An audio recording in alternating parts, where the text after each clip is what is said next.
case is not really available. Who's moderating here? We're live. Oh, we're live. We're live. We're Who's live moderating? already? All right, figure out who's moderating. I'm moderating.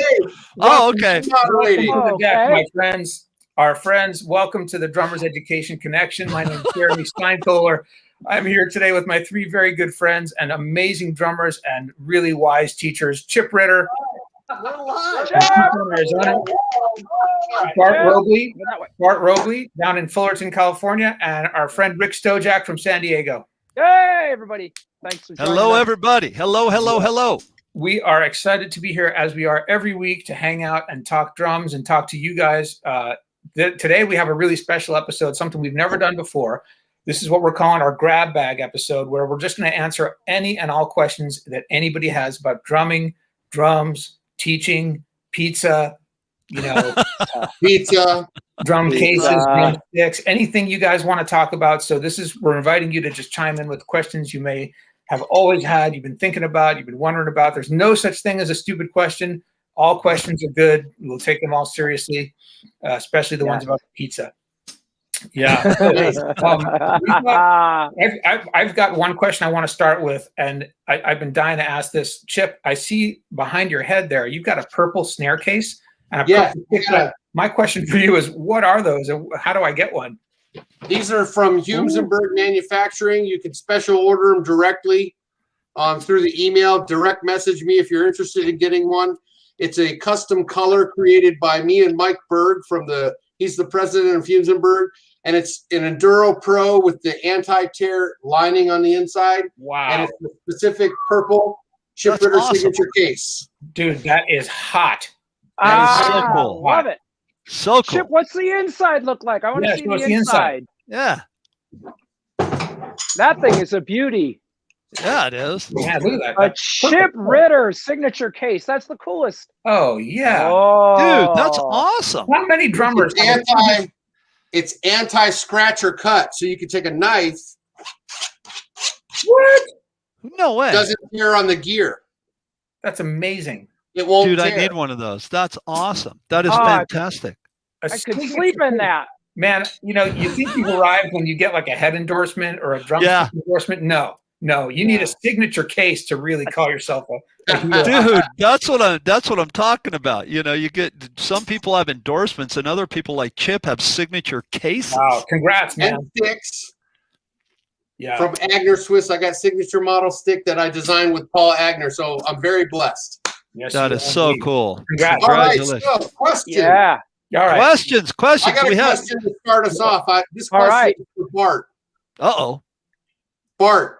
Yes. Why do they call them apartments if they're so close together? No, I'm just kidding. I got a question for Bart. My first question is for Bart. Can you play the groove to Two Princes from Spin Doctors? I cannot. I can't. I'm sorry. I can't. Wow. I don't even know. I can't. I don't know. Isn't that a cool groove, though? Do you remember that? Very cool groove. I would have. Well, let's ask Rick. He's sitting in a drum set. Let's ask Rick. I just can't remember the groove, but I remember it's got a lot of syncopation and a lot of ghost notes.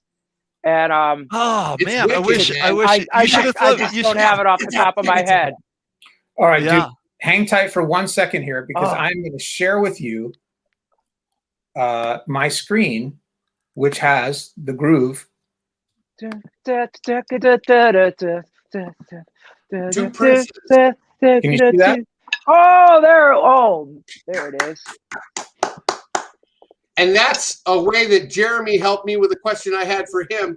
How do you trick your drum students into learning rudiments? That's a song I used successfully to trick a young student named Jackson into learning some rolls, some fast doubles to do that roll intro. You see the roll in the very beginning? The 5-stroke roll? 5-stroke roll. Yeah. I got him working on 5-stroke rolls. Once I played that, he was blown away.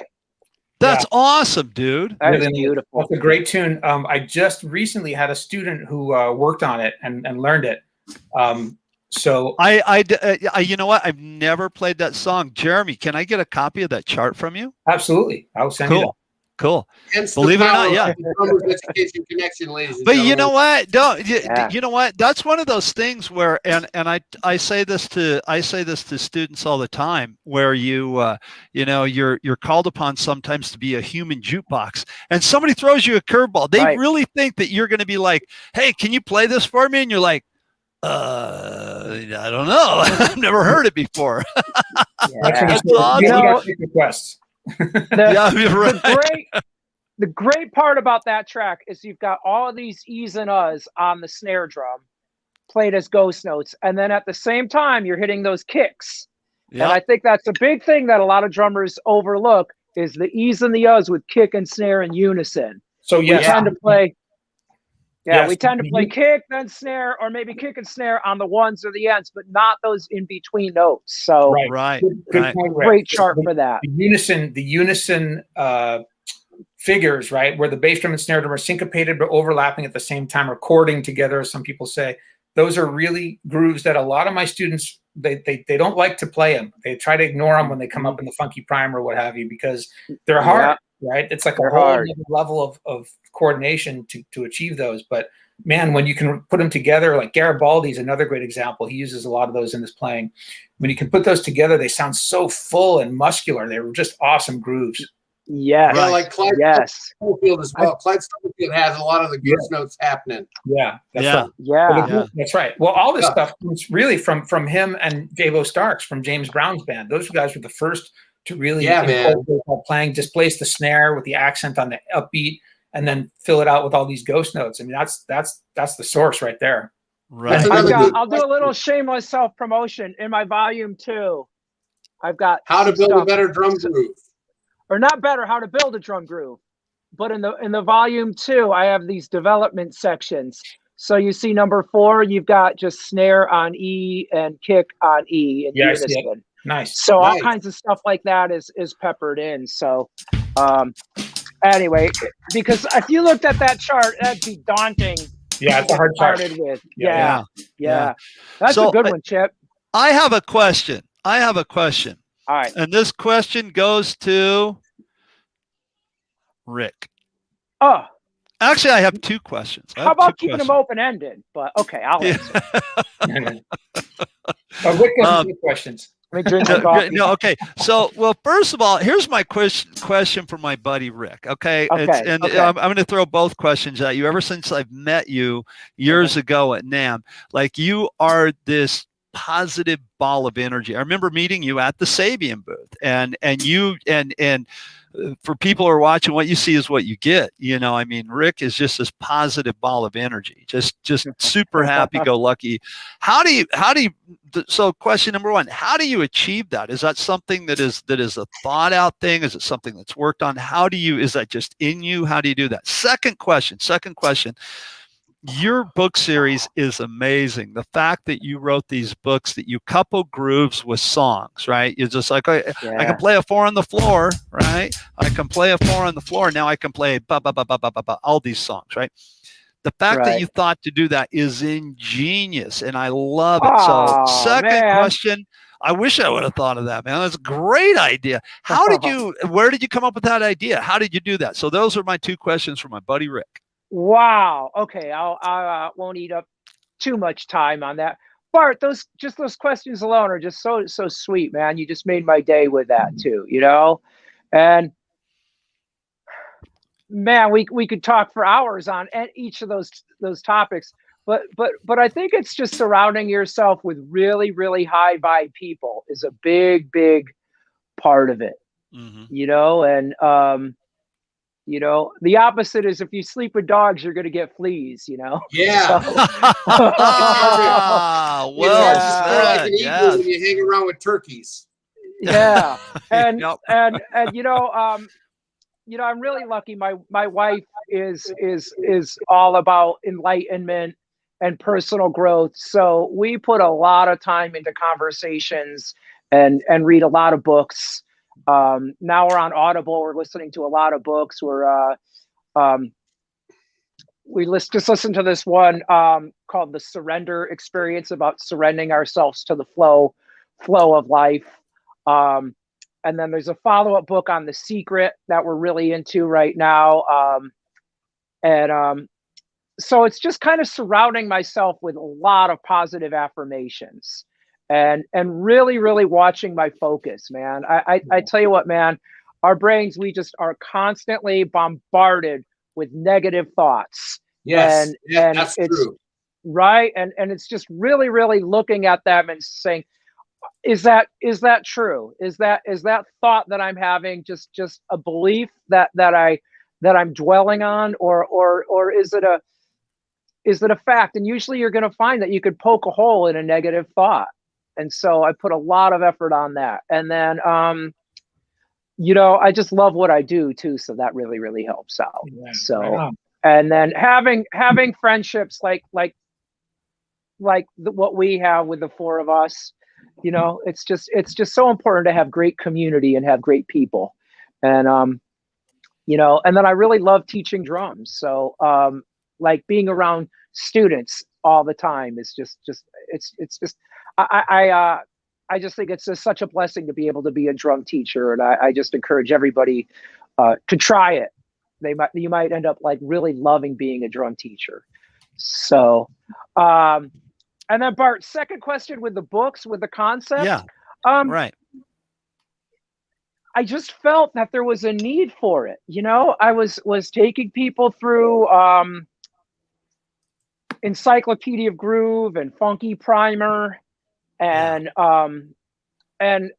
other great classic books, and there was no reference. And I'd find that a student would play a beat for 3 times, 4 times through, and that was it. And there was no groove. And so I just found a couple songs that just kind of had a steady groove, and I went with those, and I just started seeing I was getting results and getting people inspired, and they were just happy as a clam and practicing way more by having a song boom boom bop, boom boom bop, boom boom bop. Hey, and now I can play to We Will Rock You. Right. I could play to Coming Undone by Korn. Wow, it's the same kind of feel. And so so it just built. But I'm 10 years into writing. Hopefully this year I'll finish up the 4th book. Wow. Which is going to be all based on, it's all triplet grooves and shuffles and train beats, and just Nice. It's just magic when I find a song that's got a steady beat in it, because I'm like, that's a gold mine. Someone can take that and groove to it. Awesome. So, Jeremy had a there you question. go. Oh, I've got Thank so many things. Rick, just a couple comments on both of what the answers you had. One is, every time a song comes on the radio that I hear where it's pretty much a steady groove all the time, I'm like, oh, I got to tell Rick about that one to put it Yes. All right. Yeah, I do too. Yeah. Teachers, drummers, let me know if you have a song. If you hear a song and the beat is just really, really steady, that's a gold mine. That's building blocks for newer drummers.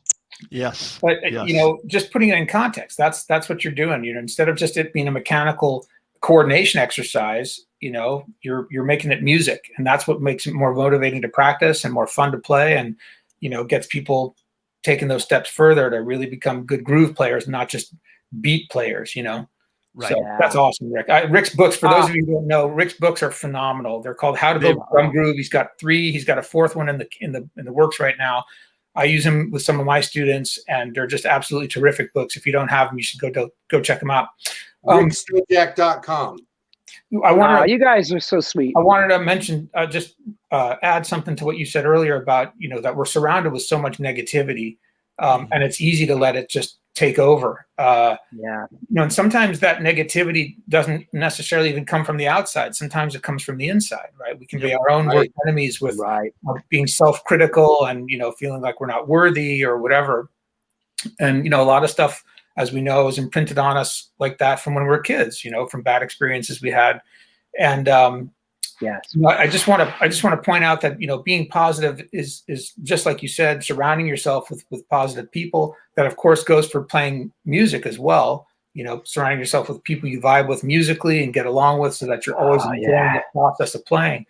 But I think also it's worthwhile to mention, that we can be our own worst enemies at times. Even when we're in a good place, surrounded by good people, we can have our own, self-doubts and critical thoughts that are limiting us from being the best people we can be, the best players we can be.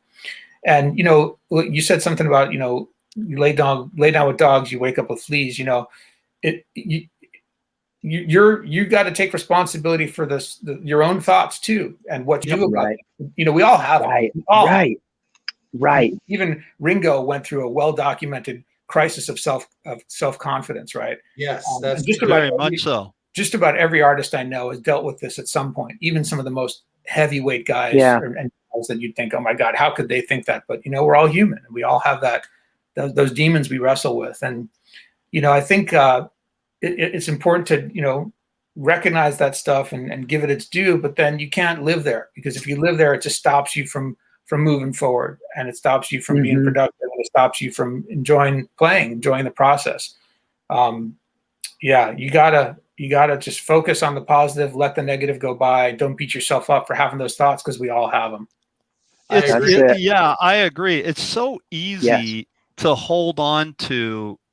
It's easy to hold on to stuff, you know, and like you said, Jeremy, you hold on to stuff that, you know, is cultivated in your life from time you were a kid and stuff. And, you know, those things just grow and fester and get bigger and cause tons of problems. And I think I agree, Rick, that, you know, personal growth is something that and I think as an artist and as a musician is something that most artists and musicians at least try to do that, you know, and chip away at the stone a little bit.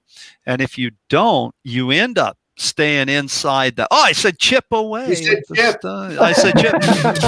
So don't say chip unless you mean it, man. I can't play the spin doctor thing, but I can give you a rim shot. But I love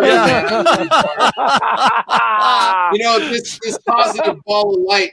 A positive ball of light is a perfect description for Rick Stojak. Oh, completely. Yeah, exactly. And Rick, I like what you said too, sweet. that you and your wife work on that sort of stuff. You know, you guys work together. Hey, you know what? I'm going to throw this out there because we have some people watching. Sweet. If anybody has questions, we got a question for you guys from Sharon Ransom. What has been the biggest challenge in your drumming career?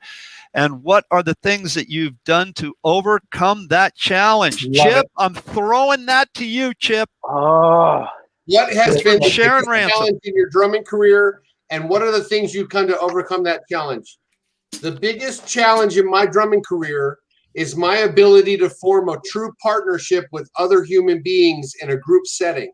My upbringing had led me to a life of where I got so caught up in the game and my goals that I lost sight about what was really important. And I had a very, very big challenge when I broke up with the metal band, because I lost sight of the overall big picture. And I felt that it just wasn't going anywhere. And it was just, like I said, the interview that we did last week, it was like one of the lowest points of my life in that time.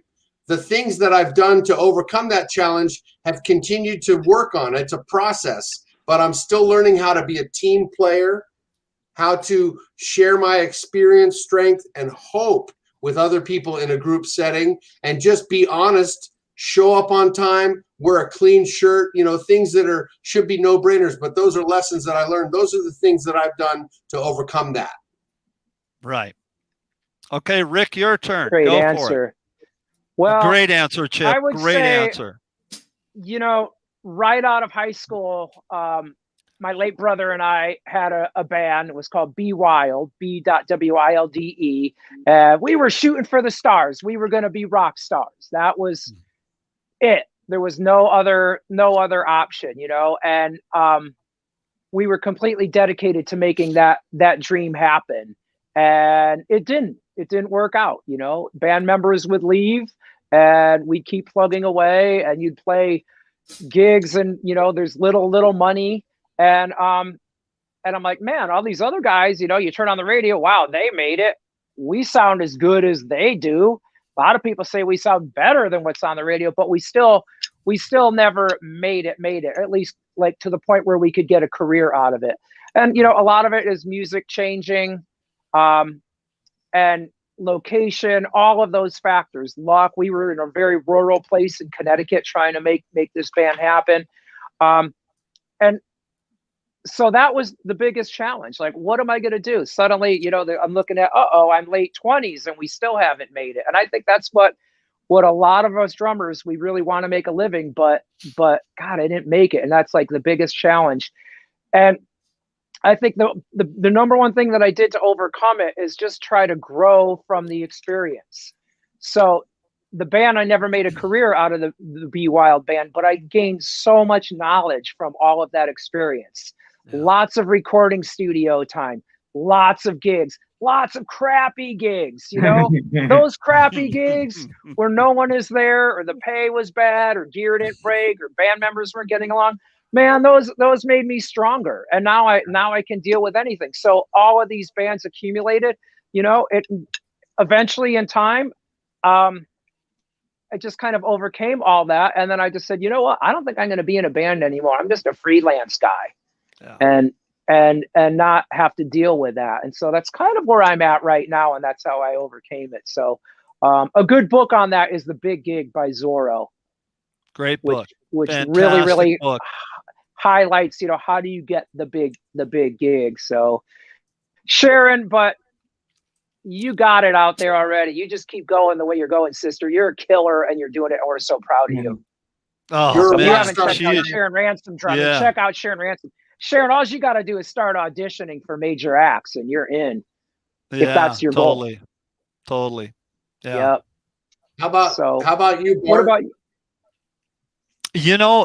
Kind of, I think I'm gonna second what everybody has said, Chip and Rick. I think just we haven't heard from Jeremy yet, but I think that overcoming that whole self-doubt thing, that whole thing that you don't feel good enough about yourself. I think we're in a business where you play with other people.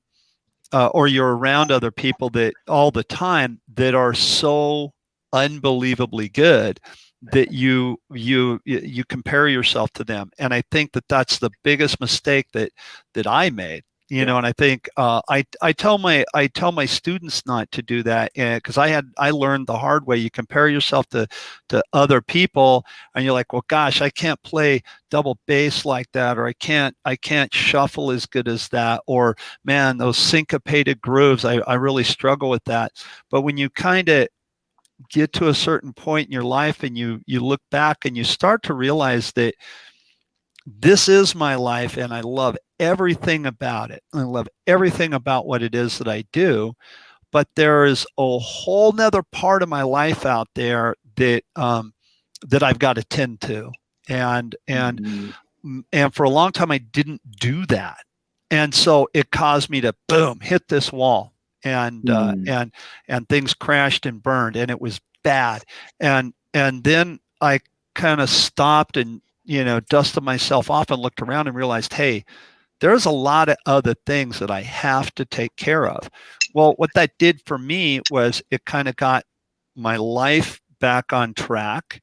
It got relationships. Chip, you touched on relationships. It got a lot of relationships in my life, steamrolling better and getting fixed. And stuff. And then it made me realize that when I'd play the drums that, hey, I'm actually okay at this. I'm pretty good at this. And I also feel that being a teacher, you're kind of, I don't know, you want to not give bad information. So you kind of, you dig in and you get better for your students, and that helps you get better. Yeah. And I think when you look at yourself more rather than comparatively, if that's a word, to other drummers. But if you look at, is it a word? See, I'm smart. So if you use that, if you compare, if you look at yourself more objectively and go, wow, I'm actually, I can read this and I can play this and I'm good at what I do. You start feeling better about yourself. You start performing better. You start being more real with yourself, but you also start being real with yourself on the negative side, on the stuff that you need to work on the stuff that you need to take care of. And rather than giving that lip service, you really put in the work, you will see results. So hopefully that's a good answer. God, that's a fantastic Here. answer. Yeah, it is. What an Okay. honor Yeah, it is. with the three of you guys, man. Every time, Okay. every week, you guys have so much to offer, and it just makes me a better person to be hanging out with you and talking to you guys. So thank you all. Well, Jeremy, so you're up. You're up. Yeah, your turn. Bart, You're I up. want Biggest to add challenge. one thing. I want to footnote, okay. put a tack on that. Just really, really quick about comparing yourself. Yeah. Imagine one day your brother-in-law is Gene Hoglan. Oh yeah. And you're a drummer. Are you kidding me? If you don't know Gene Hoglan, forget it. I'm done. Never mind. Just if you don't know Gene Hoglan, folks, Google Gene Hoglan. He's a drummer in Testament and Death Clock, and just one of the premier drummers in the world, one of the top clinicians in the world, one of the sweetest people. Scooter.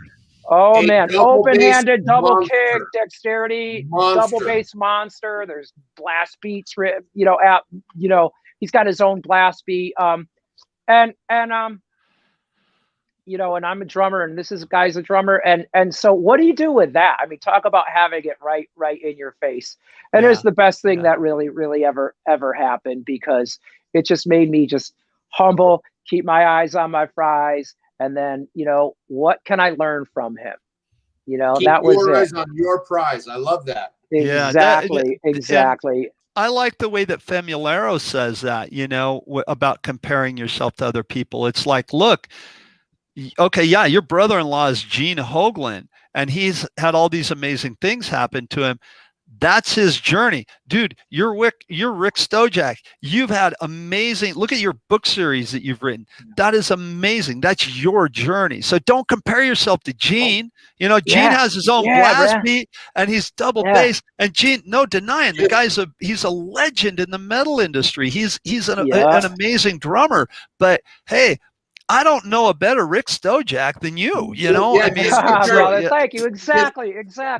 You should just compare yourself to Rick of yesterday. Right? Yes, there you go, Chip. Right. Well said. That's exactly. What's up, Jeremy? Exactly. Jeremy, we're just talking because we don't want to hear from you. We're just trying to make you not talk. That's all. Yeah, my wife does the same thing all the time. Leah does the same thing. Say that at all. She's a great listener. I'm kidding, honey. She's never going to watch this, but it's okay. I agree with everything you guys said. I do have my own story that I'll tell, but I'm completely with you about not getting hung up on comparisons. I'll just want to cover that first, because when you're sitting there comparing yourself to other players that you're listening to, you're not even really listening to the music. You're not paying them the respect that they deserve for creating that music, the same respect that you want when you're playing your music. You don't want to be people to be analyzing your bass drum technique when you're playing music. You want to be paying attention and having an emotional reaction to it, or just listening to it, or whatever, enjoying it. And it doesn't help you. You can compare yourself for the next 20 years to whoever you want, and it's not going to make you one bit better. And it's not going to make you feel better about yourself one bit. It's not going to be productive or helpful in any way. So, if you want to get better, just go practice. But like the guys have said, you're not trying to be like anybody else. You're just trying to be a better version of yourself. Yep. And the people that I admire aren't, some of them are really great drummers, but they're most like themselves. Even musicians, not just drummers. Like Bob Dylan. I'm a big Bob Dylan fan, but he doesn't have a great voice, not a great guitar player, but man, his songs are so much his, and they're profound, I think. So,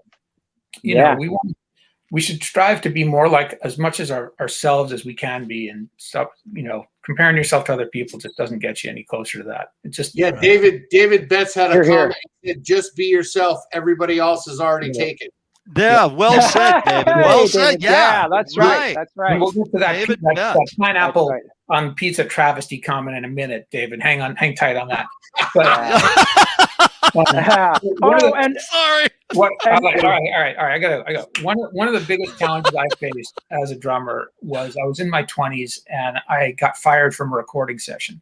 It was really, really hard, and it wasn't a big deal. It wasn't like a very important recording session. It was actually like putting some music behind some poetry. So it was like a local for some, I don't know. I don't remember who it was for. A little San Francisco beatnik thing, man. I've done that thing too, and that's been really fun. But this was more like they were like putting together like a CD with the book, for some poetry that they were reading out loud, and they wanted, music and grooves behind it. And I went in there. I was just hired as a session player to play this with a bass player that I knew. And the engineer was also the producer of the session.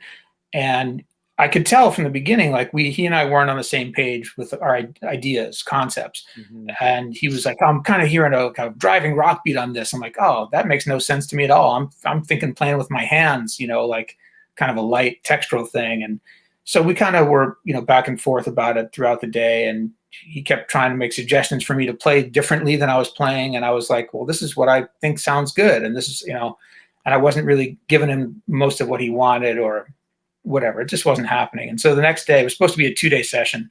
I got a call that night from the person who hired me and said, yeah, you don't need to come back tomorrow. And I was devastated. Yeah. I was fired. I was fired from a session because I wasn't doing the job. And I absolutely, at the time took it as a referendum, a judgment on me and my playing. Like I wasn't good enough. I wasn't good enough.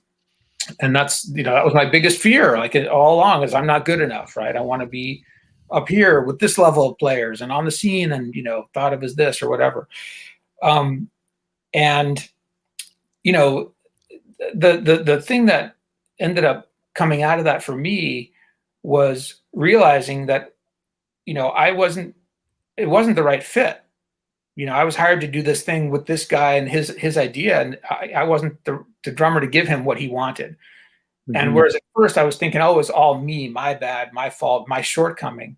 I ended up feeling like, no, I wasn't the right drummer for that gig, for that producer, honestly. Like, I would have been a perfect drummer for that gig with a different producer because I had a different idea about what was going to work for that session than that guy. And so, what came out of it for me was just sort of realizing like I've got to be who I am. It doesn't mean that I can't, I certainly could have played what he wanted me to play, and maybe in retrospect that would have been the easy thing to do, but it just wasn't happening. And it was a lesson in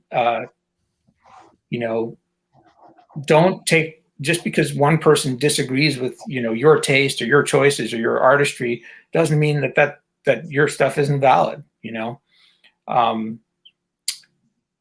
mean, it's a hard thing because sometimes you might say, oh, I'm hired for a session, my job is to give the producer what he wants, right? Right. And I tried to, and by the end of the session, but it just, I knew it wasn't happening because the vibe wasn't there. Yeah. But in any case, you're not supposed to be the drummer who plays every gig. You're not supposed to play in every band because that's not who you are. Keith Moon, he was perfect for the Who. He would have been a disaster for the Beatles. Yeah. Right. Well said. That's right. Yeah. So you gotta find. So what are the things that you've done to overcome that challenge? Well, I think for me it was just sort of coming away from it with just a fuller sense of myself. Focusing on who I am and what I'm good at and what I can do, and trying to find the right situations for me to do that in, instead of right on. Instead of not. Great answer, Jeremy. Great answer, Jeremy. That's outstanding. That's outstanding. Super mature. We have another guy in his 20s. That's such a mature thing. Thank you, guys. Let me put one little thing on that before we get to the next question, because I like you did, Rick, when before we jumped over to Jeremy, dude, that was the best answer, and I agree with you. Stuff like this, it makes me a better me. I learned so much from you guys. I had this morning over coffee with a buddy.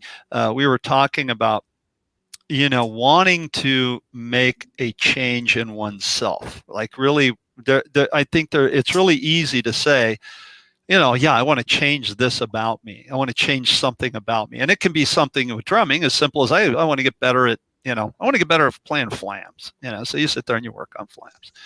But really changing who you are and the way you think about things, right? Like overcoming that thing that happened to you after the session, that could have changed you in another way. You could have just said, you know what, I'm going to become an insurance salesman, and not knocking insurance salesmen. You could have just changed and done something else, but you let it sharpen you. You let it make you a better you rather than devastating you. That could have been devastating. So I think that really looking internally at oneself and going, man, I got to make some changes here. That's hard. That's not easy to do, because how do you change yourself? How do you do that? That's tough. So good on you. Good on you. So are we going to finally answer? Yeah, way to go. Are we finally going to answer the second half? Are we going to even talk about the second half of David Best's question? Or are we just going to pretend like he didn't say that? Let's pause it for a second, because we got a great one from Kelly Ray Tubbs. Oh, okay. She has a question, small problem to solve for all of us. Sorry, this is a long description. I use Danmar impact pad on my kit, 2 plastic discs embedded in a sticker at the point of beater impact. I needed a new one and needed it pretty fast, so she ordered the metal model, which arrived yesterday. It's made of metal, not plastic. I'm guessing it's far too heavy on me. I don't want to put a new head on without asking somebody about the difference and their usual one. My answer is that metal one is going to be just like Vinnie Paul from Pantera, who used to tape quarters to his bass drum head to get more of a metallic click. So it's going to give you that metallic click, Kelly. So yeah, it's going to be metal that's designed for that style of music. Yeah, that's what you just took the words out of my mouth. That's what I was going to say too. I mean, same drummer and everything. Yeah. That original click Metallica apparently used it, and they put they taped a coin onto the drum head. Yeah, quarter to get that attack. And a lot of metal bands and loud bands really, really like that. One reason why is just for the monitors. Gene was telling me a lot about this too. Like, he'll have triggers on his double kicks, so you get that attacks kind of sound, and it's just for the band to hear the kick drums a little bit more staccato. It's not even for the audience. It provides a staccato sound. Yes. Yeah. Kelly, what you have to watch out with that Danmar thing with the thin metal plate and plastic. Just make sure it's dead center. If it's not, that metal could push into the head and actually cut the head. I say don't use it, Kelly. Or give me a call. I can talk more about it. Give me a call anytime. You know, one other thing you could consider, Kelly, is changing the beater of your kick pedal. You know, there are a couple of companies, Mapex and Pearl, I know, at least have pedals that have multiple surfaces on the beater head itself, and you can rotate it. Like the Pearl's got 4 different surfaces: hard plastic, hard felt, softer felt, different shape. Vic Firth makes a beater that's a hard felt. You can change the direction of it to get different attack. It's kind of an oval, kind of a flattened squash. You can get a more articulate sound off of a wooden beater as well. That used to be the beater. For years. Yeah, that's what Alex Van Halen used for years.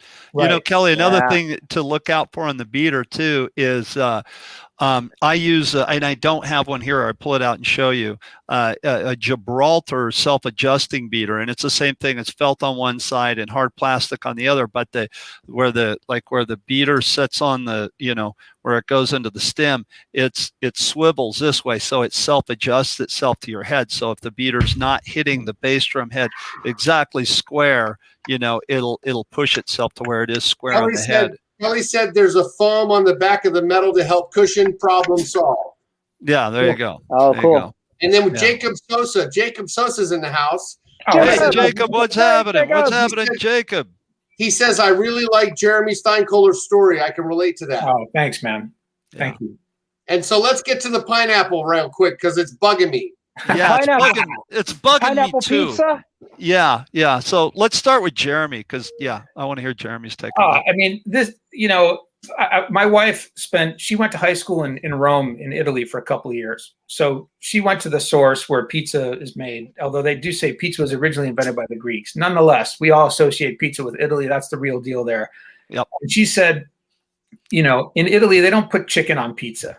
They don't put That's not pizza. That's something else, right? Yeah. Maybe it's a calzone if you fold it over. I don't know. Yeah. Listen, pineapple on a pizza, David, that's like, it's not pizza, man. Let's take a vote. I vote that it's not pizza. Thank you. Not pizza. Not pizza. Okay, that's a good answer though, Jeremy. Okay. All right. I am half Sicilian. My mom was 100% Sicilian. My grandmother came over on a ship. you could put pineapple on, but not all the time, and you got to have some prosciutto or ham. Oh, What? Ooh. No. Sorry, No. I know, No. but not often, man. You can't do it too much. Okay, Dude, guys, that's the way. That's a surefire way to get fired from a session. We already I learned this know, from I'm Jeremy. gonna get What fired the from heck? I'm never Okay. playing a session with Rick Stojak. I'm never doing a man. recording session with Rick. No way. Not gonna happen. Oh, Not have gonna to have happen. lunch with I this will guy. say this: my grandmother. I'm not having lunch either. Oh man, my grandmother never did make it though. Okay. You guys I know? got a Wait, I'm gonna question. take a left turn. Do you guys know scachata? No. You guys ever heard of scachata? Scachata is it actually was it's like a calzone. You take your dough and then you put toppings inside it, and then you cover it up in the dough on the top, and you serve it like almost like a pie like that. And you could put potato and cheese in the middle. Yeah, and it was very big in my home city of Middletown, Connecticut. So I thought that was look a up cachata. I thought that's where you held the note longer and you watched the conductor. No, No, that's a famata. That's a famata. Sorry. It's scachata. Bobby A, are you out there in New York? Help me. Yeah, Bobby A knows all this stuff. Scachata. Why hasn't he chimed in? Scachata. Yo, Oh, Okay, man. Chip, go. Pineapple on pizza. David Betts says it's good to laugh. Being a drummer is fun, eh? So Yeah. let's go to my question, my final question for everybody. I was dying to know this question. Okay. I know what my answer is, but I want to know what yours is. And there's a rule to the question.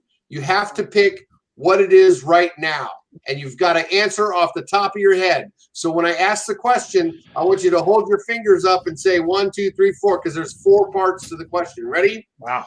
Who is on your Mount Rushmore of drummers today, right now? Go. Do we each get 4? We each get 4? Only 4, and you got to pick it now. Oh, and it's Mount Rushmore? Buddy Rich, Gene Krupa, Neil Peart, John Bonham. That's me today. There you go. Rick, go. Zorro, Daniel Glass, Gene Hoglan, Nice. John Bonham. Jeremy. Steve Gadd, Mm-hmm. Zigaboo Modaliste, Whoa. Stuart Copeland, Mm. and Elvin Jones. Oh, Nice. Elvin Jones. Nice. All right, Bart. man. Nice. Oh my God. I can You only get pick 4. 4. I only get 4. Okay, that's the tough Today, one. Okay. right now. Yeah, okay, easy. Okay, Ronnie Tutt for sure. John Bonham, Tommy Aldridge, and Alex Van Halen. Nice. Yeah. I love you got Ronnie Hey, Tutt in there, man. Hey, if Oh, anybody dude, Ronnie wants to- Tutt. That's what started the whole thing. I got to tell you guys Just something. invite everybody to add their Mount Rushmore in the comments if they Oh, that's feel a great like it. idea. I'd love to see Hey, that. good idea. Yeah. So I just got to say this. This is not self promotion, but in my book, in Finding the Groove, I have a list in a section in the book that's a list of my favorite drummers. And when I you guys have all read the first edition of the book. When it came out, the list was like 5 pages long. And I'm about to put the next version, the next edition out. It's revised. The list is now like 15 pages long. Is it yours of just yours? Just He's my got favorite Drummer drummers, man. World. You're putting Wow. Drummer World in your book. Yeah, it's basically. Yeah, right. That's That's great, awesome. Jeremy. That's awesome. There's just so many amazing drummers out there. How can you even pick 4? You can't. And people always Yeah. ask me, who's your favorite That's drummer? why Who's it's a your great favorite drummer? question. They That's ask why me- it's a great question. Yeah, it is, but it changes all the time. It depends. I know. Yeah. I mean, Yeah, I mean, and even with me, like you see somebody that, I mean, I see somebody that's just starting out playing. They've been playing for 2 years, and they sit down and play the drums, and you're like, wow, I never thought of that. That's cool. I mean, I Right. think you're always Yeah. going to be, inspired by drummers playing and what it is that they Yeah, do. my main point with that question is who's on the forefront of your mind today. yeah. And Yeah. if you Right. think about, what's your inspiration for your playing today? Because I'm going to go teach today later, and I've got those 4 on the top of my mind, and it's going to help me provide my students with hopefully a better experience as far as me sharing what I love. Yeah. Right. That's, And I mean, that's a great question, Chip. It's a great question, and you kind of go into that. Then it makes you think, because then Cozy. Oh, Ian Pace. See, those are all my favorite drummers too. Who is that? David Betts put his Mount Rushmore in there. Those are Cozy Powell, Ian Pace, Yeah. Todd Zuckerman, and Don Powell. Yeah, and I mean Ian Pace. I mean, come on, yeah, dude. How do you not think of that one? My gosh, yeah. And Cozy Powell, yeah, Cozy. Deep Dang, purple. Yep. Deep purple. Yeah. Deep purple, man. But Chip, the thing is we are fluid in what we're inspired by, and so yeah, you're right. I like the question, like, what were you thinking of for your Mount Rushmore just today? Right. So because I was thinking Daniel Glass, because I'm going to be teaching some swing later today. So I think Daniel, and then I'm going to be doing some funk. So I'm thinking of Zorro. And so what's great is we can love all these guys. So I can't wait to see your revised pages of your Jacob Sosa has book, a question. Jeremy. I'm going to post it in our chat. Okay. It's pretty long. It says, seeking advice, have a question. You guys were talking about the self-compare. I was thinking about my challenge with self-esteem in my drumming. Backstory, during 2020, I lost my job, my teaching job, and my gigs I worked hard to earn. After some reflection over the year, I decided to make myself a student all over again, make changes in my development in drumming, learn to be a better reader, investing money in better gear, and etc. Being here and hear your guys' advice helps. So learning how to learn all over again. Anything you guys can add to that? You know, Jacob, I appreciate you sharing that with us, man. It's a process. Yep. You know, that's all there is. You don't ever arrive. You know, you never get a certificate. You never get a medal, and maybe get some medals, but they don't mean anything really. Or a platinum album. Yeah, right. Even, you know, I know people that have colleagues of mine who have, you know, gone on tour. They've gotten the record deals. They've reached that pinnacle. They've been featured in Modern Drummer magazine, and some of them are still miserable. You know, so those you got to be careful what you wish for, because sometimes when you actually achieve it, it doesn't end up being as fulfilling as you thought it might be. For some people, it might be getting an endorsement, or, you know, getting the record deal, or getting in this band or that band, or playing at this venue. And those are good things to do. You know, they're fun, but my take is that you have to enjoy the process, because that's all we have. You know, we're alive for a certain number of years on this planet, and we choose to do this very specific kind of crazy thing. And we get inspired by the other people around us who are doing it.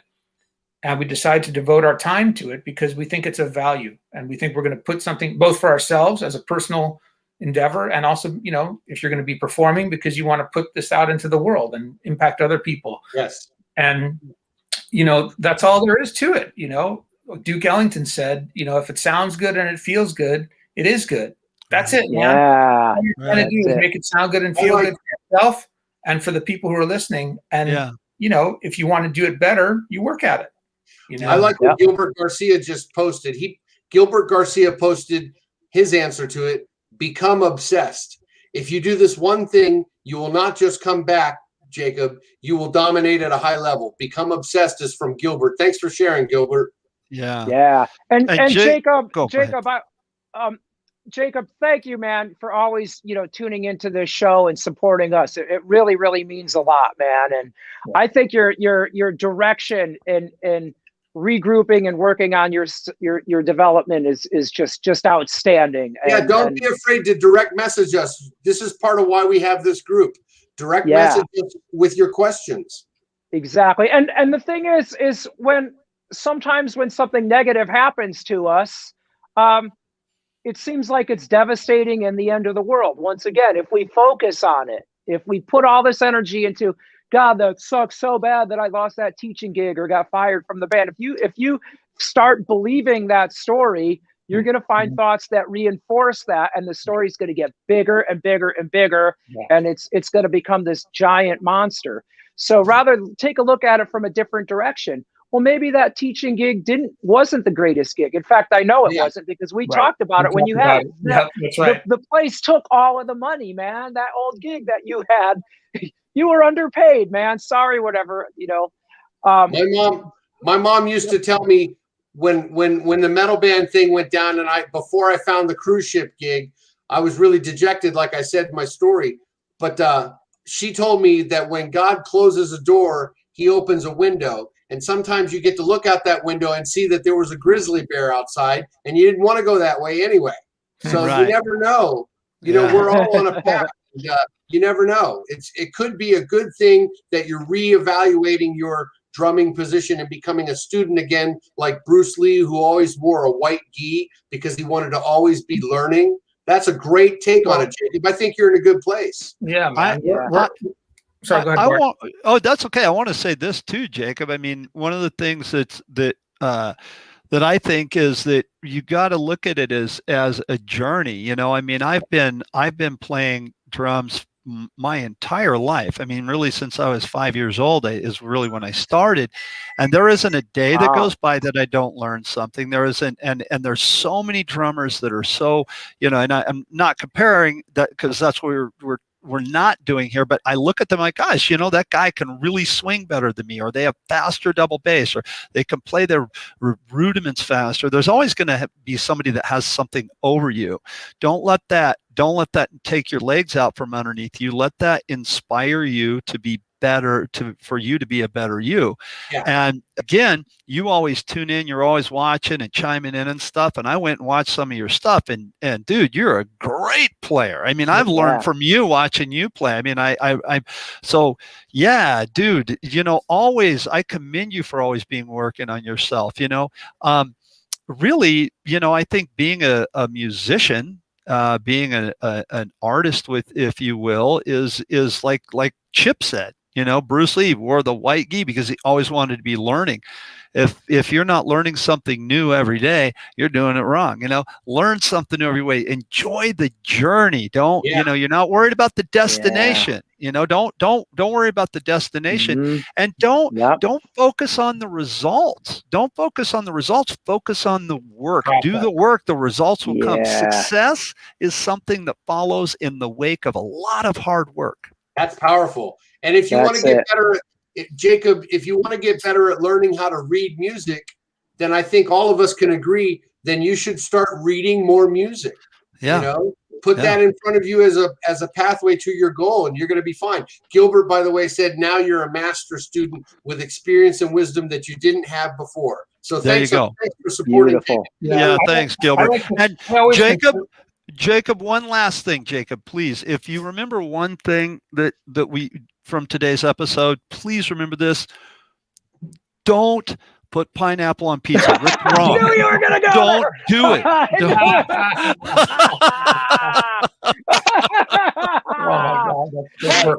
want to circle back to you on a cruise ship.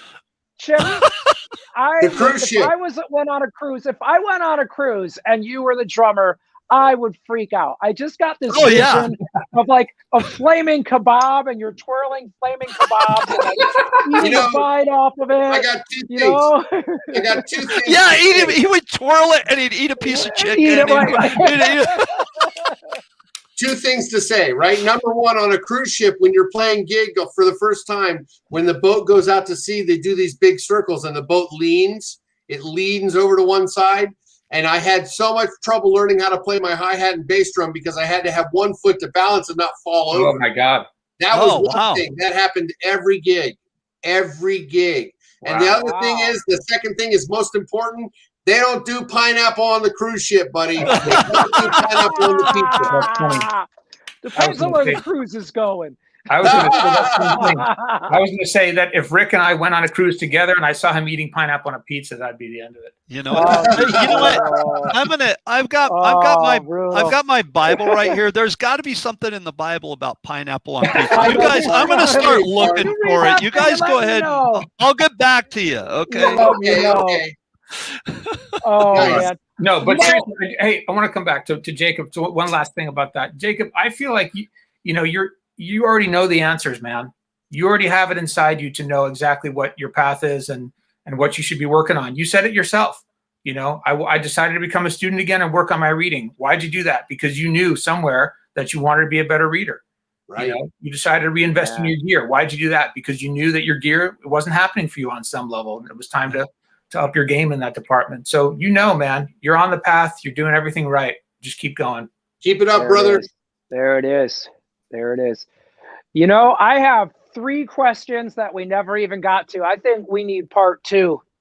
I agree. Yeah. Let's. You know what? We're almost at an hour. Go ahead. Ask one of them, Rick. Let's just do one more. Let's do one more. Yeah, just the most important one. All right. When you guys are playing with a band, whether you're recording or live, what do you listen to? Where are your ears? Got it. I got it. Go ahead. Chip. All right, Chip. First thing I'm listening to is the bass player. The second thing I'm listening to is the band. The third thing I'm trying to listen to is what the crowd is hearing, what's coming off the stage. And the last thing I want to listen to is what I sound like in comparison to that. But I need to listen to what I sound like too to know where I'm at. Good. Jeremy, go. My answer is that it depends on the musical situation. So most of the time, the first place I'm listening, paying attention is to the bass player, but not necessarily. I mean, if I'm playing with a singer-songwriter who's singing and playing acoustic guitar, and we have a bass player, I'm keying in on the singer-songwriter first. I feel like that's my job, is to serve what that person's trying to create. That makes sense. Rhythmically, feel-wise. And then me and the bass player sort of together are like a unit, supporting that. But most of the time it is the bass player. But, like in a jazz group, if I'm playing in a piano trio, I'm listening to the piano player first. The bass is soloist. Right, exactly. Yeah. Well, that was a piano trio, but right. Right. So, in jazz context, the solo changes from player to player, right, as we go through the tune. So that's like, you're the center of attention. This is what you have to say creatively. So I'm there to support that. In jazz, your job is to comp him too. Yeah, to comp. Right. But, so it depends. But bass and drums are joined at the hip. My friend Steve, who I run band works with, he used to joke about the 3-legged bass, the 3-legged race, where you tie the leg. Yeah. 3-legged bass. 3-legged bass. Or tie one leg together and then they keep running. That's great. Okay, Rick, how about you, Bart? How about you? Oh, no, I want to hear what you listen for. I like to run my own in-ear monitors. We have a really nice monitoring system. So I have a tablet and I run my own in-ear mix. We all do now, and been doing that for a couple of years. So I have it set up to where what I can hear the most is, just so I can lock with it, is the keyboards and the bass. And then right after that, all the vocals. Soloing with the soloist, I listen to the soloist because whether it's a piano player or a horn player or the guitar player, and I'm just trying to hold it together for them. But really what I listen to the most is the vocals, because the vocal is telling the story, and far be it for me to want to step on the story. I'm trying to hold it together. So I listen to the vocalist, and if they're spitting out lyrics, and I got to pull it back. I'm playing too fast, or if they're pulling me along. So I try to really cue into what the vocals are doing, and then I also try to listen. I try to listen to the band as a whole, because we're a team, and if one person isn't feeling the groove or isn't feeling something, I try to, okay, here's where the time is, or here's where I'll shape the groove with the kick drum to where, listen to that, whatever. But it's really, I try to lock it together, but really I cue in on what the vocals are doing. And when I say, and it's the lead vocalist, but it's also maybe some backings and stuff like that. I just try to hold it together, because I don't want the singers to be spitting the words out, because that'll kill it. That kills the song. Because really, the most, I ask my students this too. I'm like, what's out of all the players on the stage, who's the most important player? And so right away they go, oh, the drummer. And you're like, no. Or what's the most important thing on the stage? I say, oh, the drummer. No. Oh, well, the bass player. No. The most important thing on the stage is the song. So you got to play for the song. It'll lock that thing together. So I try to listen to the whole, but really I cue in on the vocal. Jeremy, go ahead. Sorry, Rick. I know I want to get your take on this question too, but I just had a thought I wanted to share.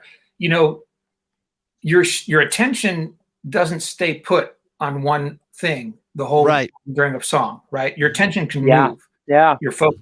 Yeah. And it's kind of like if you were in a museum and you're looking at a painting that had all these colors in it, and I said to you, I want you to just look at the yellow that you see in the painting. You'd be able to like sort of like just focus in on the yellow, and all of a sudden that would sort of pop out of the painting just because you're focusing on perceiving the yellow, right? Mm-hmm. And then when I said, okay, now look at the red, and all of a sudden you're trying to find the red, and you can notice that.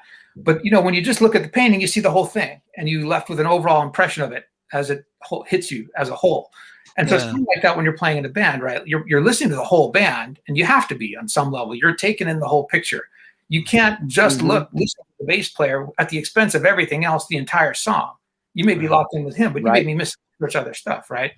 So yes, your attention has to sometimes, move and shift. And mostly you're taking in the whole thing, but on sometimes based on what's happening, it may focus in on one piece at a time, like the singer. Oh, I noticed that they're coming in early on that thing, or the guitar player, whatever it is. Yeah, that's all.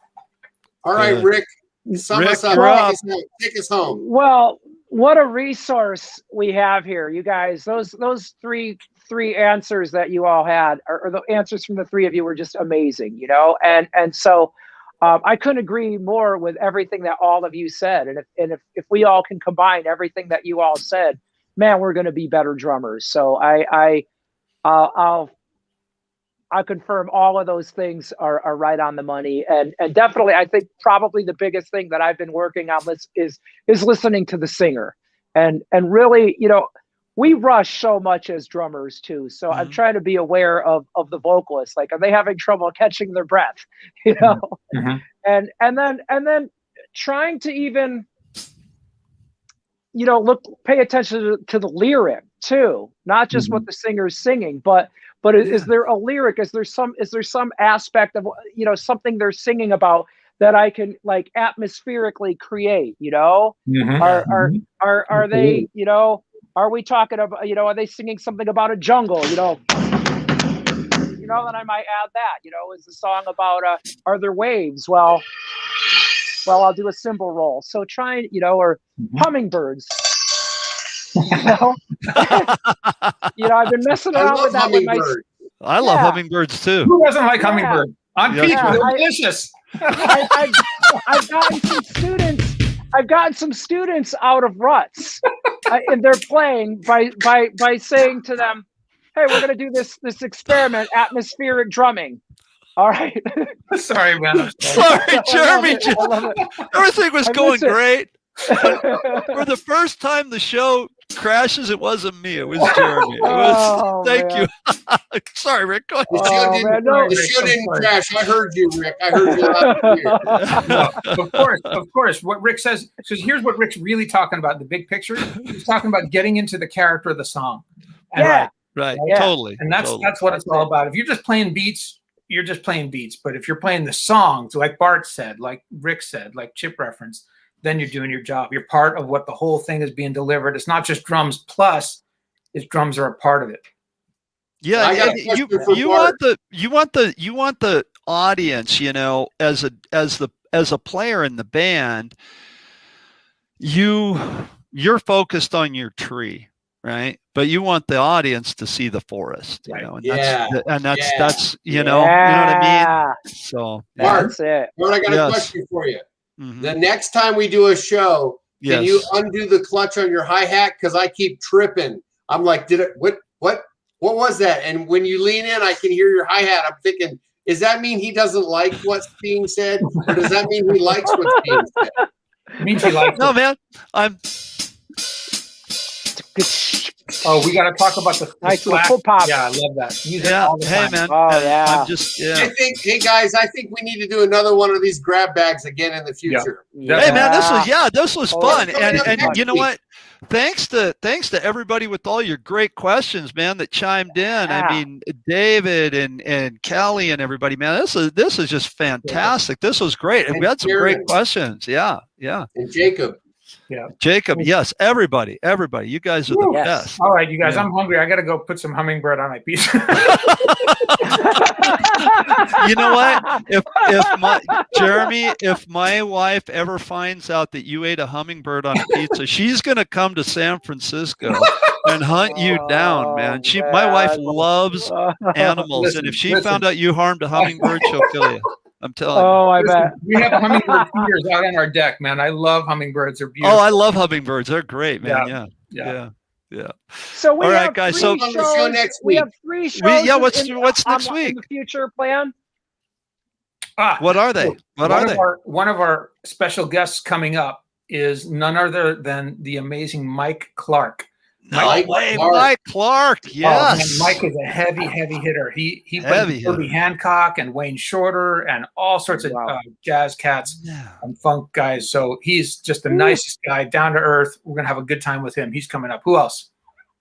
Tammy Chip, you have Michelle somebody- Woods, the founder of Drummer Girls United, will be on our show in the next couple weeks. And tell us about that. Tell us about Well, that she's website got- or she's that found- page. She started the biggest online Facebook group of Drummer Girls United. She's united drummer girls, female drummers from around the world. And many of our past guests have been on that group, and they're members like Sharon Ransom and Kelly. And it's just a great group. And I invited her on, and she said she'd be happy to come on. So look forward to that in a week or two.